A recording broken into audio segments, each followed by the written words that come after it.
মুন্সিগঞ্জ আদালতে মামলা দ্রুত নিষ্পত্তির জন্য নবনিযুক্ত সরকারি কুশলীদের সাথে বিচারকদের মতবিনিময় সভা অনুষ্ঠিত হয়েছে।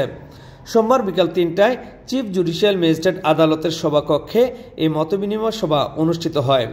Chief judicial magistrate Gazi Delwar হোসেনের সভাপতিত্বে ও senior judicial magistrate Mohammad Shahidul ইসলামের সঞ্চালনায় বক্তব্য রাখেন senior judicial magistrate Ifti Hasan Imran, Manik Das, Zulfikar Hossain Roni, Durdana Rahman, Muhasina Hossain Tushi, জেলা ও দায়রা জজ আদালতের public prosecutor advocate Halim Hossain, সরকারি কৌশলী অ্যাডভোকেট তোতা মিয়া, নারী ও শিশু নির্যাতন দমন ট্রাইব্যুনালের public prosecutor advocate Jahangir Hossain Dali, সহকারী কৌশলী অ্যাডভোকেট পারভেজ আলম, অ্যাডভোকেট তানজিল রশিদ, অতিরিক্ত public prosecutor advocate Mustafizur Rahman, advocate Nasim Akter Sumon, advocate Mahbubur Rahman Tuhin, সহকারী public prosecutor advocate Arfan Sarkar, advocate Nur Hossain, advocate Arif Ahmed, advocate Shah Alam, advocate Shafiqul Islam Mintu.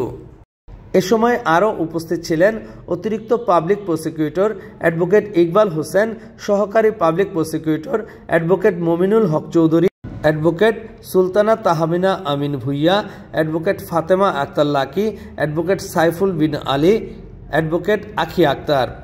এ সময় বক্তারা আদালতে আসা বিচার প্রার্থীদের উদ্দেশ্যে ন্যায় বিচার প্রতিষ্ঠা ও মামলা দ্রুত নিষ্পত্তির লক্ষ্যে আলোচনা করেন।